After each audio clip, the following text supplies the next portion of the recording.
รพนมวันนี้มีการพิจารณาข้อเสนอของกลุ่มจังหวัดภาคตะวันออกเฉียงเหนือตอนบน2ใน9โครงการงบประมาณ400ล้านบาทสนับสนุนการพัฒนาพื้นที่เพื่อขับเคลื่อนเศรษฐกิจและการท่องเที่ยวนางสาวแพทองทานชินวัตรนายกรัฐมนตรีเป็นประธานการประชุมคณะรัฐมนตรีอย่างเป็นทางการนอกสถานที่ที่จังหวัดนครพนมซึ่งการประชุมครั้งนี้กลุ่มจังหวัดภาคตะวันออกเฉียงเหนือตอนบน2ได้แก่จังหวัดนครพนมสกลนครและมุกดาหารเสนอ9โครงการเข้าสู่การพิจารณาแบ่งเป็นโครงการที่มีความพร้อมและสามารถดำเนินการได้ทันทีภายใน1ปีจำนวน4โครงการงบรวม200ล้านบาทอาทิโครงการพัฒนาพื้นที่ริมแม่น้ำโขงในนครพนมโครงการพัฒนาแหล่งท่องเที่ยวจีโอพาร์คเซ็นเตอร์แอดท่าอุเทนโครงการยกระดับความสัมพันธ์ระหว่างประเทศที่มุกดาหารขณะเดียวกันยังมีอีก5โครงการที่ได้รับอนุมัติให้เสนอคณะรัฐมนตรีตามข้อเสนอของภาคเอกชนรวมวงเงิน200ล้านบาทเช่นโครงการมหานครพฤกษเวชเพื่อรองรับการท่องเที่ยวสุขภาพลุ่มแม่น้ำโขงงานปรับปรุงถนนสายสำคัญการยกระดับเทศกาลเรือไฟไทยสู่เวทีโลกนอกจากนี้ที่ประชุมยังพิจารณาวาระสำคัญอื่นๆเช่นกระทรวงการคลังเสนอออกสลากการกุศลกระทรวงพาณิชย์เสนอแก้ไขข้อตกลงศูนย์อาเซียนญี่ปุ่นกระทรวงการต่างประเทศจากการความร่วมมือไทยอินโดนีเซียกระทรวงคมนาคมเตรียมลงนามร่างบันทึกความร่วมมือระบบรางไทยญี่ปุ่นรวมถึงหลายกระทรวงนำเสนอรายงานความก้าวหน้าทางเศรษฐกิจการค้าและความร่วมมือระดับภูมิภาคผลิตนาถขวัญแสนสุขรายงานจังหวัดตรังจัดชุดปฏิบัติการเคลื่อนที่เร็วพร้อมช่วยเหลือประชาชนในพื้นที่เสี่ยงภัยแล้งพร้อมเร่งรัดทุกอำเภอสำรวจพื้นที่จัดหาแหล่งน้ำเพิ่มเติมเพื่อรองรับการแก้ปัญหาทั้งในระยะกลางและระยะยาวพันจ่าโทอนันต์บุญสำราญรองผู้ว่าราชการจังหวัดตรังเปิดเผยว่าในปี 2568 นี้จังหวัดตรังมีพื้นที่เสี่ยงประสบปัญหาภัยแล้งครอบคลุมทั้ง10อำเภอแม้ว่าในช่วงที่ผ่านมาเกิดฝนตกในหลายพื้นที่ของจังหวัดตรังช่วยบรรเทาปัญหาภัยแล้งให้กับประชาชนแต่ไม่ส่งผลต่อปริมาณน้ำในอ่างเก็บน้ำเนื่องจากฝนที่ตกลงมาไม่ได้อยู่ในพื้นที่รับน้ำของชลประทานอย่างไรก็ตามเพื่อสามารถช่วยเหลือประชาชนในพื้นที่เสี่ยงภัยแล้งได้อย่างรวดเร็วและมีประสิทธิภาพจังหวัดตรังได้เตรียมความพร้อมกำลังเจ้าหน้าที่และเครื่องจักรกลด้านสาธารณภัยจากหน่วยงานต่างๆทั้งหน่วยทหารฝ่ายพลเรือนองค์กรปกครองส่วนท้องถิ่นรวมถึงจัดชุดปฏิบัติการเคลื่อนที่เร็วให้พร้อมช่วยเหลือประชาชนในพื้นที่เสี่ยงภัยแล้งพร้อมเร่งรัดทุกอำเภอได้สำรวจพื้นที่ที่จะจัดหาแหล่งน้ำเพิ่มเติมเพื่อรองรับการแก้ปัญหาภัยแล้งในระยะกลางและระยะยาวต่อไปยศพรนะคะไกรศรีสวทตรังรายงานขณะที่ศูนย์อำนวยการป้องกันและแก้ไขปัญหาภัยแล้งจังหวัดเลยสั่งหน่วยงานที่เกี่ยวข้องเฝ้าระวังและประเมินสถานการณ์ภัยแล้งที่อาจเกิดขึ้นอย่างใกล้ชิดศูนย์อำนวยการป้องกันและแก้ไขปัญหาภัยแล้งจังหวัดเลยปี 2568 สั่งการหน่วยงานที่เกี่ยวข้องเฝ้าระวังและประเมินสถานการณ์ภัยแล้งที่อาจเกิดขึ้นและส่งผลกระทบต่อประชาชนในพื้นที่อย่างใกล้ชิดโดยเฉพาะกรณีขาดแคลนน้ำและให้ประสานการปฏิบัติกับหน่วยงานด้านการบริหารจัดการน้ำวางแผนการใช้น้ำกรณีต่างๆทั้งกรณีน้ำเพื่อการอุปโภคบริโภคเกษตรกรรมอุตสาหกรรมและการรักษาระบบนิเวศให้สอดคล้องกับสถานการณ์น้ำและความต้องการในพื้นที่โดยให้ฝ่ายปกครองร่วมกับหน่วยทหารและตำรวจในพื้นที่สอดส่องทำความเข้าใจและให้ความช่วยเหลือประชาชนที่ประสบปัญหาความเดือดร้อนโดยเฉพาะกรณีขาดแคลนน้ำเพื่อการอุปโภคบริโภคและน้ำเพื่อการเกษตรไม่ให้เกิดปัญหาความขัดแย้งจากกรณีแย่งชิงน้ำรวมทั้งป้องกันและปราบปรามอาชญากรรมที่พบบ่อยในช่วงหน้าแล้งเช่นการลักขโมยเครื่องสูบน้ำและเครื่องมือทางการเกษตรเป็นต้นเพื่อลดการซ้ำเติมปัญหาความเดือดร้อนของประชาชนปณภัทร แสงสีเรืองสวทเลยรายงานครับจบข่าวคณิษฐายิ้มดีอ่านรับฟังข่าวครั้งต่อไปเวลา 10 นาฬิกาค่ะติดตามข่าวที่นำเสนอไปแล้วได้ที่ www.thainews.prd.go.th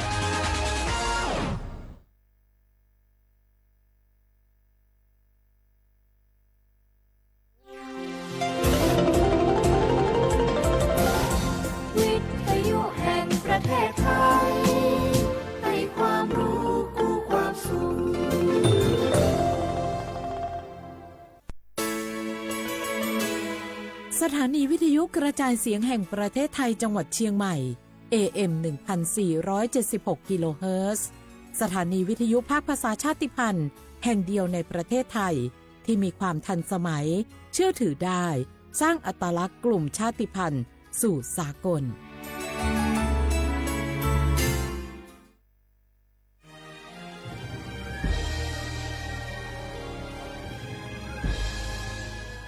เกิดเป็นคนไทยเติบโตบนผืนแผ่นดินไทยจงภูมิใจในความเป็นไทยชาติไทยเรานั้นนับเป็นชาติที่มีความเป็นมาเก่าแก่ยาวนานเรามีภาษาวัฒนธรรมและมีสิ่งต่างๆที่เป็นเอกลักษณ์ให้เราได้ภาคภูมิใจในความเป็นคนไทยเราควรเห็นคุณค่าและมีความรักชาติหวงแหนแผ่นดินอันเป็นมรดกของบรรพชน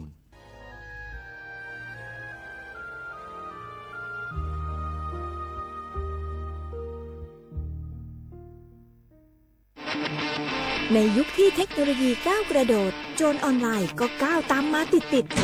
สื่อออนไลน์เปรียบเสมือนแหล่งข้อมูลชั้นดีของโจรออนไลน์เราควรใช้สื่อออนไลน์ด้วยความระมัดระวังและป้องกันตัวเองจากโจรออนไลน์ด้วยคาถา3อย่า 1. อย่าโหลดแอปจากแหล่งอื่นๆที่ไม่ใช่ App Store หรือ Play Store 2. อย่าแอดไลน์คนที่ไม่รู้จักหรืออ้างเป็นเจ้าหน้าที่หรือหน่วยงานต่างๆไม่ว่าจะเป็นจากรัฐหรือเอกชนและ 3. อย่าสแกนใบหน้าหรือให้ข้อมูลส่วนตัวในแอปที่ไม่รู้จักเด็ดขาดที่สำคัญควรท่องให้ขึ้นใจว่าธนาคารจะไม่แนบลิงก์ทุกประเภทผ่าน SMS และอีเมลรวมทั้งไม่ส่งลิงก์ขอข้อมูลสำคัญผ่านช่องทางโซเชียลมีเดียยกเว้นกรณีลูกค้าร้องขอด้วยตัวเองเท่านั้นด้วยความปรารถนาดีจากสำนักงานประชาสัมพันธ์ที่ 3 กรมประชาสัมพันธ์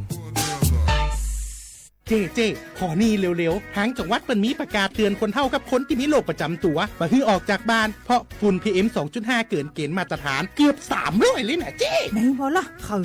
อสุดๆเลยนี่แดงเถือกเลยถึงว่า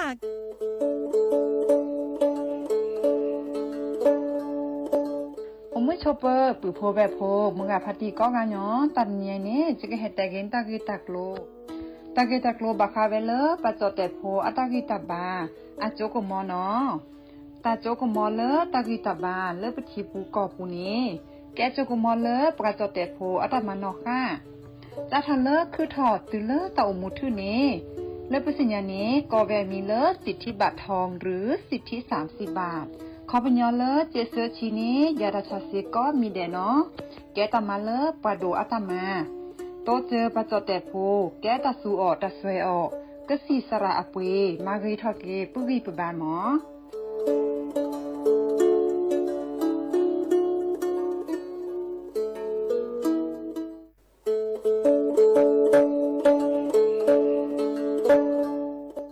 มุชเปอร์มุกาพัตีปูโพเวโฟก็กาเดเนาะตัดเนี่ยเนกเฮแตกินาตะกีตะ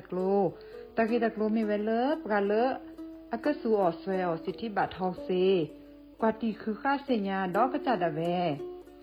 กว่าเลโจโกโมโอเลสูออสเวลสิทธิบัตรทองหรือสิทธิ30 บาทเซนี้ก็บาเกเวปกาโจเตโฟอลีโคกอเมโอเวดชิเซอร์เพลตะแกปาดูโฟบาตะเมื่อสิทธิรัฐวิสาหกิจบาตะมาตะเลองค์กรมหาชนบา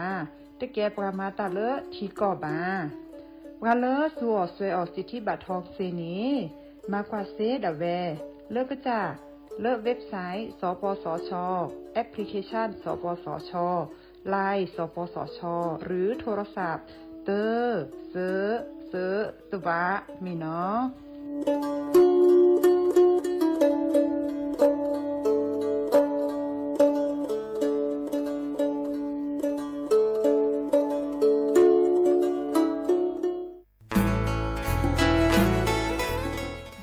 เวกีแม่เฮกันยับปือพบแบบพก็ดีก็กาโอกต่อตาชูอุชุแกก็มีแดดีสอแล้วก็มาจากลอสก็เจอ PM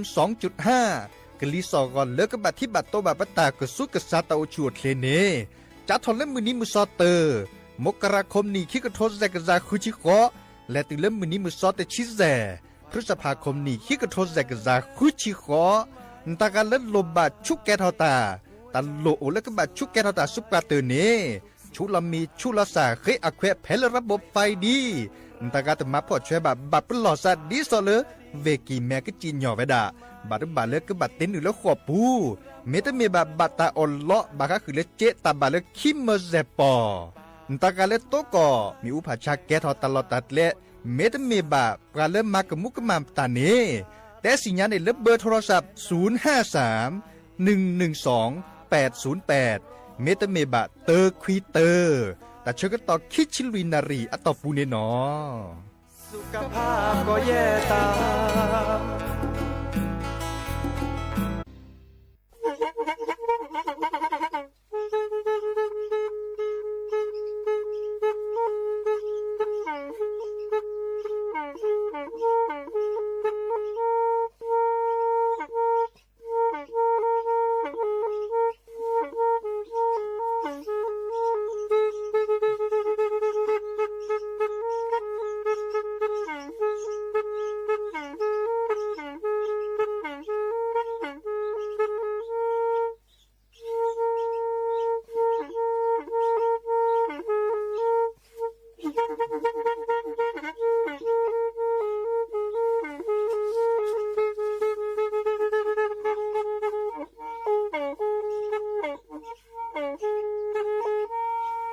อี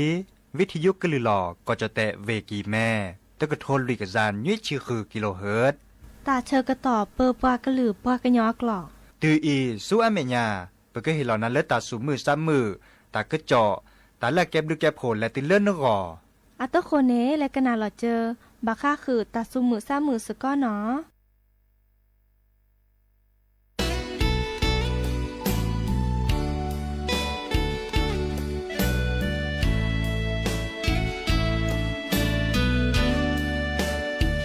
จอที่ท่อนา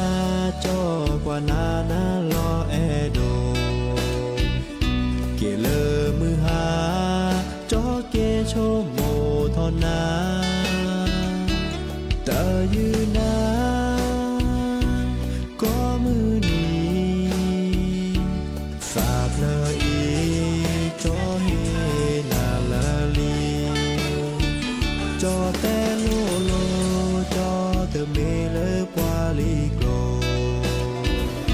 นเมเอจอจออีสาคือพาโดที่ปวายาโดตาเเรนาเก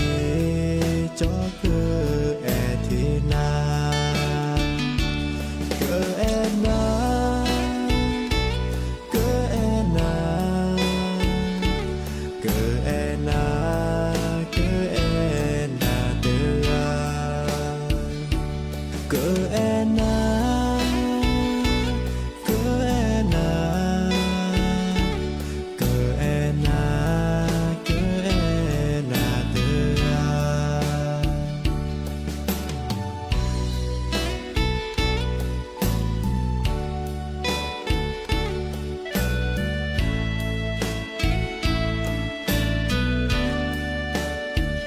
จอที่ท่อนา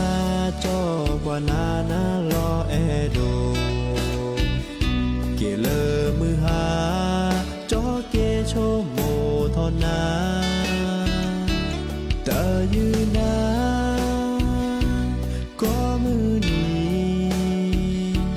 ฝากเลยอีจอเฮนาลาลี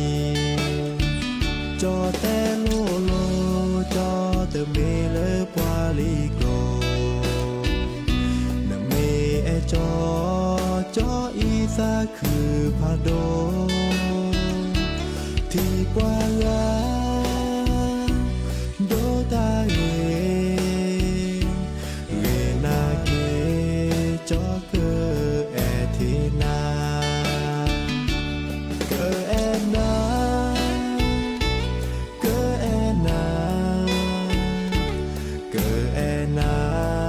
เกแอนาเดอาเกแอนาเกแอนาเกแอนาเกแอนาเดอา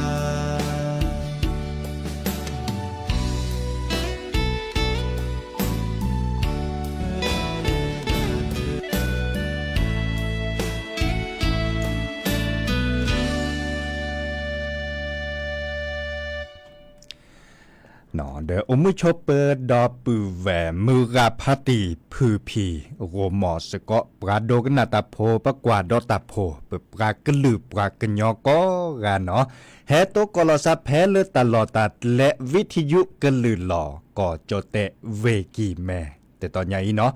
เดียาดีเจเสมอเฉลิมสิริวงชัยจอสาปิแฮโตกอดับแวซิโซโดลอตาเชกต่อควินนารีอัปเดตชิแกและติเลอร์อนาริเตชีโอมิชอเปอร์ดับแวและก็นาวิทยุ FM 103.50 เมกะเฮิรตซ์ก็กาเจดูสวอลและมือเจคีเนาะก็คอดเลอร์ FM 104.25 เมกะเฮิรตซ์เนาะดับแวและพับบักโคโลบาโตโดโตจบกับโทรศัพท์แฮคอเซเจเนาะโอก็ลอซาเดยาเคโดกนาตาสวิซาเชตาสมือซามือโทรศัพท์แฮคอเลิศเบอร์โทรศัพท์053-276-007ว่าแจเซอร์คีนุยคือว่านุยเนาะตาการเลือกกว่าดอกกันเลือกออนไลน์ปูโซเชียลมีเดียปูเดไลค์แชร์เฮกเฮบาลอซาเกวลาตะกะโตเกวนั้นโลบาเคโดกนาตาสวิควา ตัวโดดตัวจบกันมีเกตจากเกตแกวลอตากตัวเกวจะก็ซึกเลยกันนะตาสมมุติซ้ำมือตาสวิสาเชอดีสอเลนบาซานี่ลอตากจอนตาดีสอเลเจอก็แทกต่อพาคือดอปูแวโอเวดาอามีอาจาเจเนาะบาคาคือเล็กกลิซอก็อาเวตนี้เจอเฮเตคือดอปูแวดีสอเลเริ่มมาหาดบลิลานี่แหละมือนี้มือซอเลปากบะปลอบดอซาดิซอเลตากมาสามุขกจูพัดโดสูกันลอเวดาตบลือละต่อเดอจะให้บอบบะคือดอปูแวเลอปุกีตบลือลานี่ลีเนาะเดจักว่าแลกว่าเกเนปัตโตก็สุบกาเตอลอปัตโทกว่ากลิซอกอดิซอเลกรมอุตุนิยมวิทยาเนี่ยนเมกว่าแลกว่าเกเนเชื่อขอตากจอนตาเนี่ยอาริเกเลอับบะเนาะเดออับบะดิซอเลเปิดให้บอบบะคือดอปูแวนี่ลอเดอบาดตอเดมุขโคจูเนาะดิซอเลตัมมาซาเนาะจักว่าเนี่ยโอเวดาตลอดตัดและอปัวตอบาชาปูเพราะว่าพสิญญาตากจอกชอดอเนาะสิญญาลีเลปัตเตวดาดินเนดาตาปหล่อซานตาเตาม่วนตาดิซอเลกะโตกอตาบัดที่บัดโดนเมกะโตกอตาเลตาฮากูฮากอนตาเนี่ยจะคาลอจิมีเวดาเลปือเพราะว่าโพเดปัตเตเลปหล่อลอซะเนาะตาปหล่อเรนดอลตาอูจะนี่เนาะตาปหล่อเรนดอลตาอูมึงกะพัตติปือเพราะว่าปหล่อลอซาเดปูแลกอกานี่ลอเนาะกว่ากี่ดอลลาร์ชิคนนาปูเนาะกว่ากี่ดอลลาร์ตามุโคเฮจูลิหมอแค่นี้นะเนาะก็จะตื่นดีเลยตาจุกขาตาเชื่อต่อมุนเนาะบ่ะอับบาดีเลยตาโกขาดีเนาะแค่นี้เนี่ยปากกอเลปากยอดปากกอเลลาเซเนาะลาเซไม่มีปากยอดลาเตเต้เนี่ยโอเจียวบาชาเนี่ยตาเชื่อต่อต้นโลหล่อซาดิซอเลปฏิทินาปูบ่ะเนาะต้นโลหล่อซามุนเนาะจีบ่ะเนาะนี่ไม่จูที่จะขอเลปฏิทินาปูเนี่ยต้นโลมุนเนาะจีบ่ะบาลุลาโอเดอันเนาะบาลุลาโอเดทเลเนาะดินาโคเนี่ยอาได้กี่เลยจะเกิดแต่คือปืนพอแบบพอบาก็คือเลยอันโลหล่อซาดิซอเลปฏิทินาปูเลจอดแต่ตาเดือนมกราคมเนี่ยล่ะจะแต่ดีเนี่ยล่ะเนาะเลยกุมภามีนาเดเลวดาดีเนี่ยเนาะบาชาก็ยอตาอาได้กี่เลยจะถูกปอเตบ่ะมีเวดาอาตปอโลมุนเนาะบ่ะเนาะตลอดตัดและอาปัวตอเดกว่ามือกว่าล้านตากว่าเล็กกว่าเกเนตปอ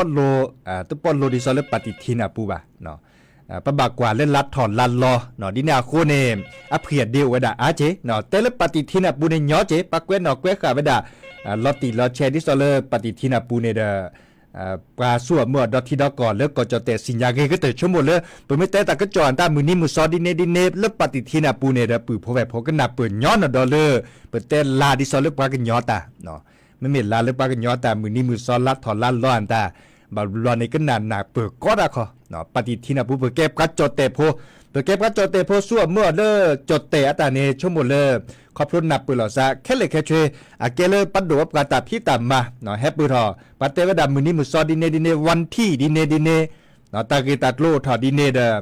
ปัสสิญญาสกอสกุทีสกุก่อสั่วเมื่อตากระจอดเบคอ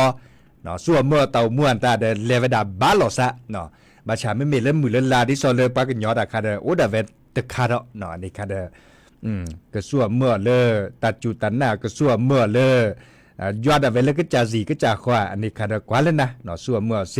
เฮตัวโดตัวจดดับปูเวมุกาพัตีดีเราเจ้าเนาะแต่สวีเฮปูเราซอโอดาอัพโหลดเจเนาะดิซอเลปูอันนันเจเลทีอัตาสวีเฮปูเราซอเลจะกว่าอติเราก็ดำมาชาคอยหรอกะเนาะแต่สวีปากันยอนนี่หรอเด้อจะชั่วโมงแล้วจะก็แปลคือปูพอแบบพอก็ดอลเลอร์จะก็กว่าเรากว่าแล้วปืนชายชาตรีอัตาเราก็เตวสตาสวีให้ปืนเราซอโอดเจเนาะเดี๋ยวดิเลยดิเราจะก็กว่าแล้วแต่เชื่อก็ต่อทันทีเนาะแต่เชื่อก็ต่อเม็ดคลื่นเม็ดเซมเม็ดบาดจะก็แปลคือปืนพอแบบพอให้ข้อเนาะดับปืนแบบตัวโดตัวจบกันลีก็ให้ปืนเราเล็บปันแล้วตัวบาจิบะเนาะแล้วเราก็กว่าเลยปืนอันนั้นอัตาสวีให้ปืนเราซอเตเพลเนาะเตวดาเลยแต่แหละแต่สวีมีเลยโอเคาะอุคอตาเอเลแม่ตลอเนาะเลจดแต่กว่าเตดารอรักที่แม่ตลอคอตาเอเลแม่ตลอจากนี้กะเนาะคอตาเอเลแม่ตลอเนาะกันหนาดอกว่าตาสวีให้เปิดซอปืออันนั้นอัตาเนาะ เ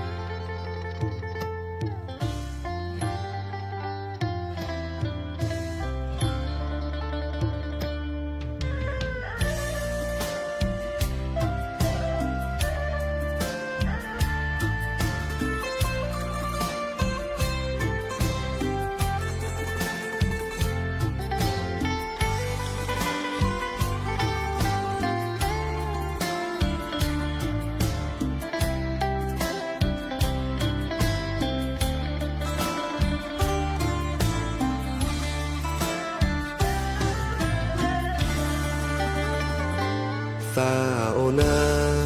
ตื่นเลเมตลอ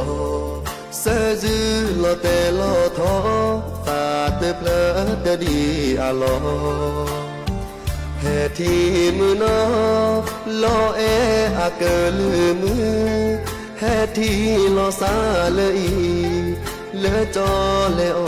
เลที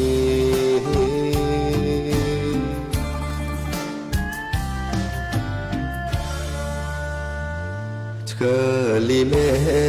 ตื่นเลมือนอโอดีกว่าลานก็มือนี้เมเนสาโอจอเจหาลาเกอปอกลา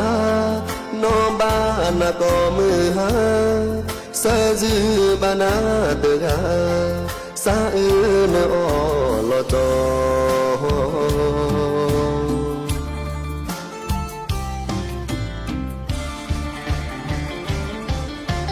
จอขอนาเลเมตลอจอโอขอนาเตทีเลเนเตเฮ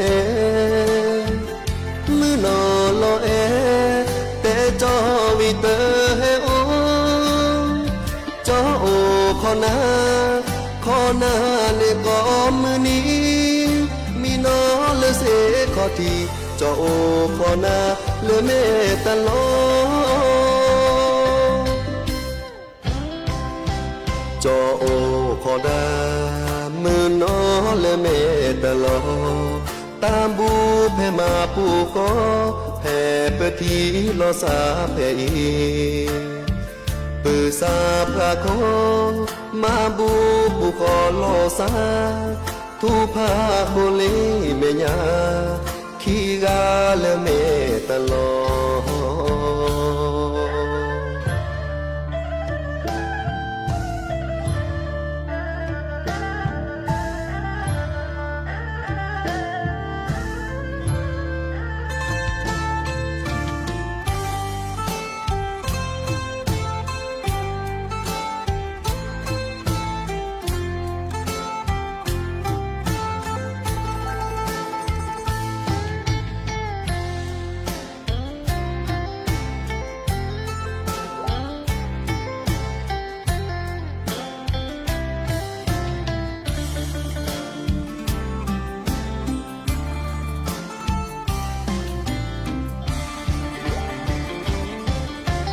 จอขอนาเลเมตลอจอโอขอนาเตทีเลเนเตเฮมือนอลอเอแต่จอวิเตเฮโอ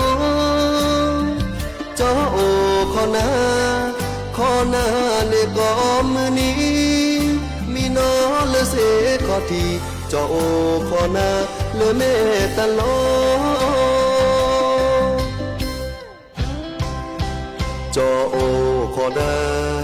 มือนอเลเมตลอตามบูเพมาปูก็แผ่เปทีลอสาเพอีปือสาพระโคมาบูปูขอลอสา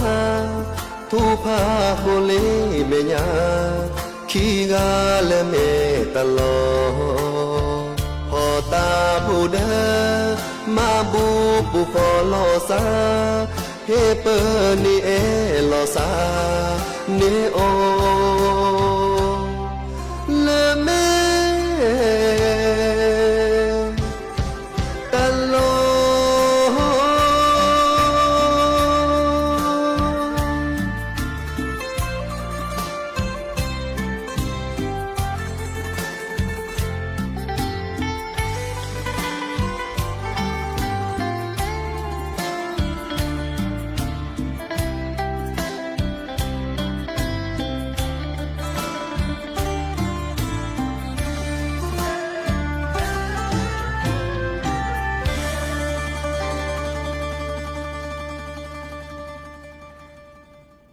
เกเตอร์ลีนอตัสวีแฮปเปอร์ซอลปืออันนันอัตตา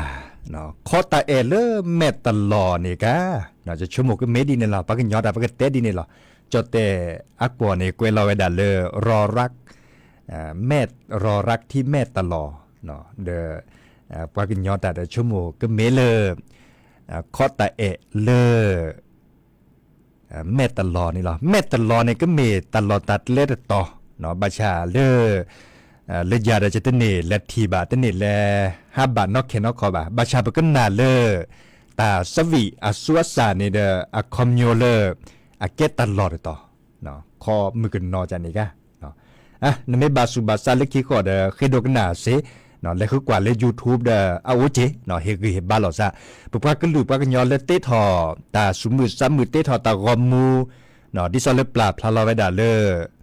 โซเชียลมีเดียอาปูเมเกเนาะปลาพลาลอดา Facebook อาปู YouTube อาปูอันดาเดเนี่ยแลเฮกเฮบาลอซาแลปะก็เลกว่าดออัตาเซเนาะเฮลอตาเลกะเคดีกูดีกันเลตโลเลเจนตาเฮลอตะเซบะตุบันเนาะมีบะกว่าเลเล็กกว่าดออัตาเนาะเล็กกว่าดอตากอมูเล็กกว่าดอตาสวิซาเชอร์เนาะเล็กคอมเมนต์และไลค์และแชร์เนาะดินเทลันนี้แล้วปรำปลาเลเกิดเตทอตาสุมือซ้ำมือเสร็จผ่านนี้รีบาเดอโอเวดะอาเกทอพัดโดญะเนาะปาเตดิเนเนาะดินแนวโคนี่เดเฮเกบาลซาเกก็เกนะปลากลือปลากันยอตากาตากุบากุเซลติลาเวดาเดนมิเลทีเดกดไลค์กดแชร์จ้ะนี่เนาะอาเก็บลือเลปลากึจ่าอากอเก็บลือลากึจ่าอากอเวเมมาทอตาสุมือซ้ำมือตาสวิซาเชนตาเดดิซอเมอาเกียบาโอจ้ะนี่ก็ขอดเลปือชัยชาตรีตัวโดยตัวโจยาเตเวดาสตาสวีแฮปตัวดอซาโอดอเพลเจเนาะอัมมีเลตาซซึเนาะปากูปัญญาบาตก็ได้เลตาตซึเนาะไม่มีเลจอแต่กว่าในปาเตเวดาเลความคิดถึงเนาะความคิดถึงไม่มีเลยปู่ปาก็เลยตัดซื่อๆจ้ะนี่ก็เนาะตัดซื่อๆไม่มีเลยปากูปัญญาบาตก็ได้ตัดซื่อเนาะตัดซื่อบากูมอสก็อันตาจ้ะนี่เด้อบาชาไปเป็นมาดาเลวิทยุปูเป็นหนับเปิดแค่เลยเหรอเนาะตากตัว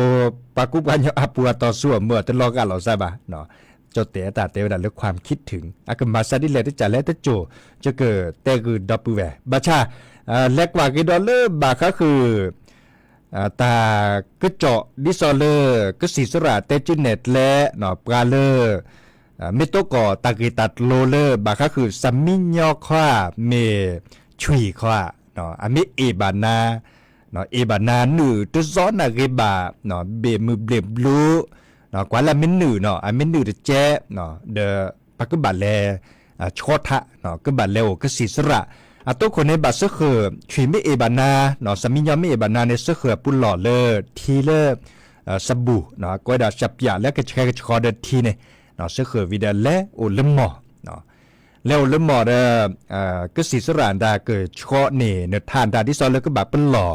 บาก็คือเลอชุยอจุเนาะที่ซอเล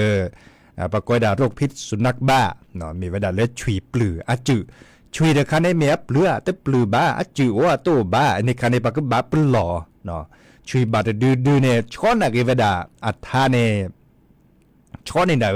ช้อนนักเวลาก็สีเนี่ยอเมเอบาปากุปัญญาตาบ้านเนี่ยตัวจือเอาถอเวดาเสดีเนาะดีน่าคนเนี่ยปุลอดโดเมเกปุลอดชีเมเกช่วยเลอสามีย้อนตาเมเอบานานี่เด้อและชอบปุลอดเลทะเนาะเลญาไอ้บาญาตุบลอมันจะเป็นเดจอเนาะชอท้าแต่คันนี้เป็นเดบาชาบาชอไม่ได้ชอบแบบนี้ไม่แฮทอกกว่าเลยไม่บาตาชุดอาชาเลยชีปลืออาจืดเนี่ยเดอลอปลีโดมาตื้อเลยซิโจเซียเนาะตื้อเลยซิโจเซเนาะจิตาเนี่ยไอ้บาญาเลญาตุบลอนี่ละชิกเงตาบาจุเมรเบล่ะเนาะไอ้บาตันนู่นน่ะฉันเนี่ยให้เบลอว่าพวกคอนโลคีเนี่ยเซตโลนี่ซ้อมเอและกูอู้เหรอเด้อกว่าเด้อบิบลูชิกแกบาฉันนู่นเด้อนู่นจีบะหลายว่าคันนี้มีว่าดาเริ่มอเมริกันเนี่ยสักอะไรมาจากอากาศสัตว์บาจะเนี่ยเล็บอัลล็อกอะไรที่สุดเลยบลูบาที่กันละแม่จากนี่เนาะบาชาบลูไว้ดับพัดชุนยาเจาะเนาะตื่นยาเลยจะกู้พลอขี้ขอทอพลอขี้จีนเนี่ยเนาะพลอขี้พัดทอเนี่ยพลอขี้พัดต่อเนี่ยบาชากว่าเดี๋ยวปุ่นเหลาชิแกตาบาจิ้มเมดเบะสวีปืนทอไว้ดับชิแก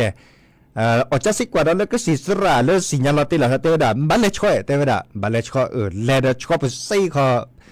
แต่เชื่อต่อเดือพัสิญญาสิลูกกับเพื่อนเนี่ยส่วนแต่เชื่อต่อพัสิญญาตัวเบตือเนี่ยเนาะที่แนวโคเนี่ยเดือ ตาปุลหล่อเรกเตอร์เนาะตาปุลหล่อเรกเตอร์จะแลชอบแกทอทักก็เบียผ้าปะก้อยดาเลบัตยักเมเกบัปุลหล่อจีเนาะบัตยักเมเกเลฉีบเหลือจื่อปะก้อยดาเลป้องกันโรคพิษสุนัขบ้าเนาะดีนาโคนี่เดปือโพแวโพเนาะนาหูตากระเจาะเสรีภัยเดดิซอเลเมตโตเกาะตะกีตัดโลดิซอยเนตบับเล็กกระเพราว่ะเนาะตบับปลาเล็บเล็บบัวดาวีตบับเนี่ยต่อบ่าดิซอเลแต่เล็กช็อตท่าแบบเนี้ยเนาะแต่เล็กยาลอซาแบบเนี้ยตบับเนี่ยต่อบาเกตาชาเลชีเปลือจืดเนี่ยเดปุลลออุซีเนาะปุลลอเดตอนนี้อุซีวีจืดอันตาเลปัสซีอันเล็กจีวอลเลปัสซีปัดเทียดล้วนตาสกูเวดาบลอเนี่ยปัญญาพักก่อนยาจีเนาะยาเสียนน่าเจียเนาะนะบารากาซิโจเตเวดาดีเนี่ยเนาะดีเนี่ยคนนี่เดแห่บบาคือปือโพแวโพ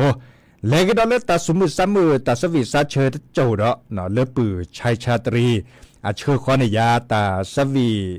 และแฮปปี้ดอซอร์เพลเตเวดาตาซื่อนี่หรอเนาะตาซื่อเพื่อเกิดกันหนาดกว่าเมกมาซาดิเลตจันแลเนาะเมบาสุบาซาเลคิคอดเลกันนาสกอล YouTube ปวนตาเซเคยโดกันนาเลวิทยุกันลือหลอดตอนใหญ่เดเซเนาะจะเกิดซึดแลกันนาแพเล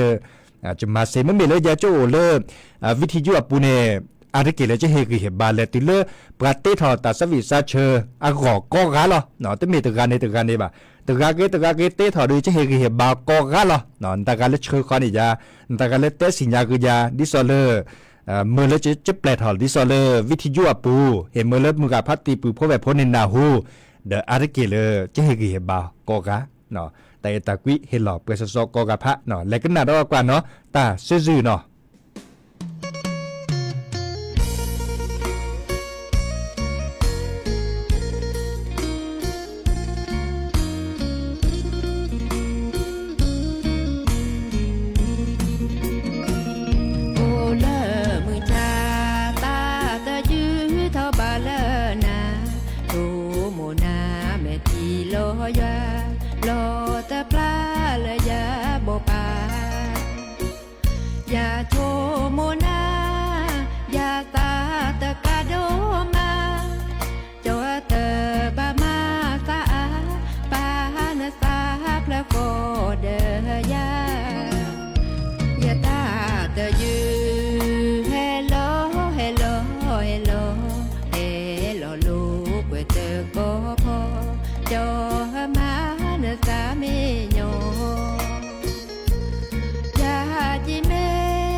ก็เตอลีนอตัดสวีดเพลเนอารอมเมวดาเลอแม่ลอยอาตาน้องชายชาตรีอัมโมอากะลืนนี่หรอเนาะตาสวีมีเลอตาซื่อเนาะมีบาสุบาซาเลคีคอดคีกนาเซเนาะมีแต่มีบาชั่วโมเลอแต่ปอสิบาดก็ติดลอเวดาเลอYouTube อาปูเลอchannel ชาอากวดาเลชาตรี channel เนาะเฮปบาคือดับเวดีเนาะเดกว่าเลอเวดกาเตเวดาตะโมกนาซาตาสวีเลเดือนเพ็ญพัตติทองดีอะตาพัตติทองดีตาจะคือกว่าบะจะทีเลสระติวโพดาเนโอเนาะสระติวโพอะตาบาชาไม่เมเลสระทองดีดาเนจะแลคือกว่าเล YouTube อะปูดาจะทีสุวาเจเนาะมอจาเด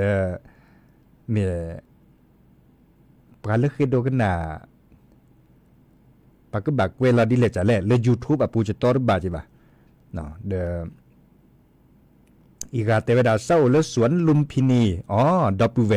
โอเลเวบอกก็บาเลดาเชกต่อและออกกำลังกายเนาะเดกันนาดอปากันยออักวอตาบลึเนาะเดไม่แน่คอเดจะชั่วโมงจะก็แปลกตาสวีเลสระตือพอดากะเดือนเพ็ญเนาะเดือนเพ็ญสระทองดีจะคือกว่าเตบาบะเนาะเมียก็โอข้อสูตรตัวบาจิบาวอคอตนิยายจะเกิดเตระเปยหรอมอนโกชัวเทเลเบมือซับพรีก็กะเนาะจะก็แปลกคือนาหรือโพธาพวนตาเลวดาตาตือตาเชก็ตอนเลเนาะตาสวีมันก็เตอดหรือโพธาโพเนาะแค่มหาตาเชก็ต่อคุณนารีติเลญยนารีเฮเกโตกอลดอซาเดยาดีเจเสมอจอสาปีเนาะเสมอเฉลิมสิริวงชัยมอนโกชัวเทเลเบมือซับพรีก็กันเนาะตาบลือ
lan gió lẽ gì cho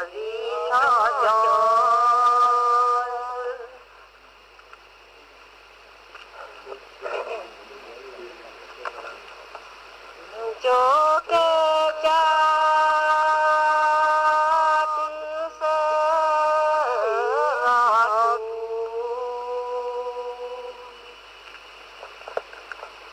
cho kê cha tư sơ rọt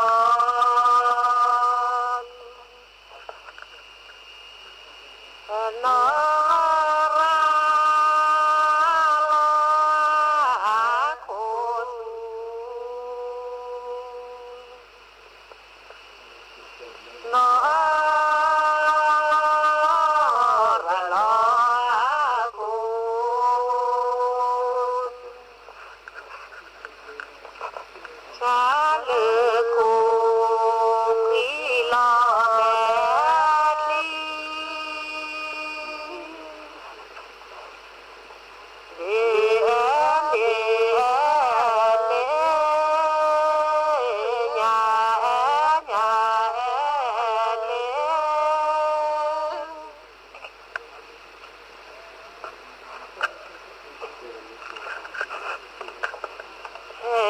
thì ra cờ lê lê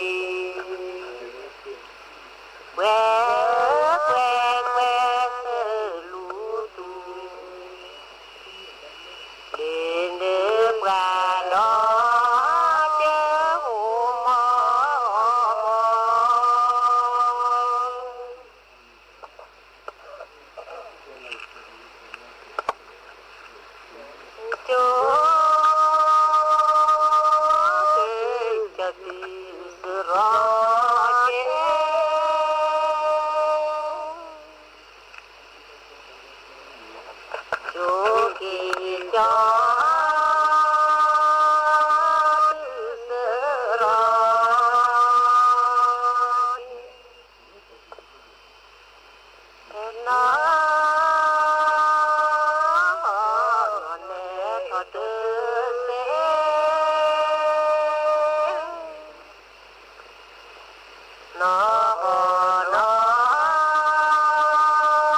que que sơ lú tu lên đêm gà đó chớ hồ mò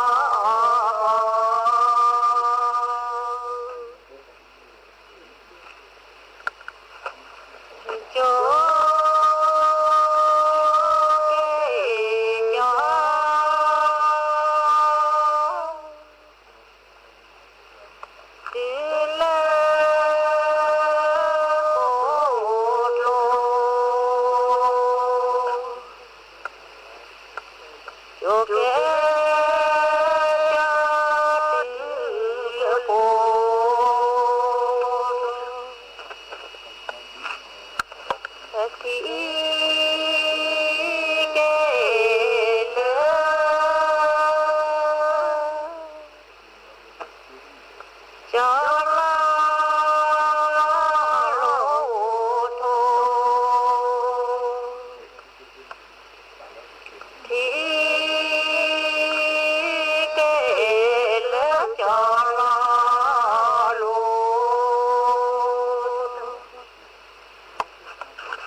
cho kê cha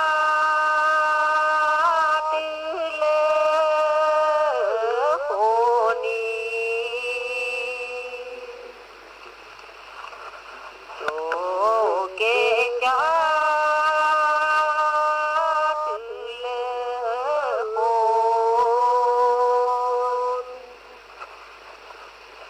thì kê lê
cho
เกจาโคลอ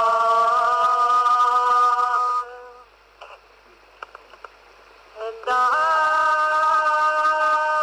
เกจอลทุชา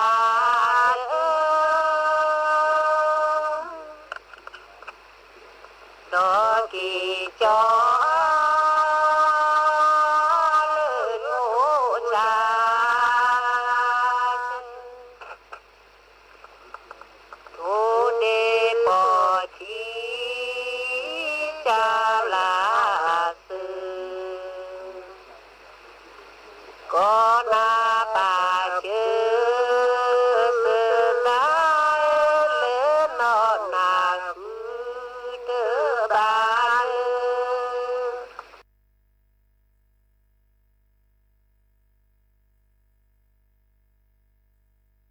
โดยกรมป้องกันและบรรเทาสาธารณภัยหรือปภ.ที่ส่งตรงไปยังโทรศัพท์มือถือของประชาชนในพื้นที่เสี่ยงภัยเพื่อให้มั่นใจได้ว่าทุกคนจะได้รับข้อมูลแจ้งเตือนภัยและเตรียมรับมือได้อย่างทันท่วงที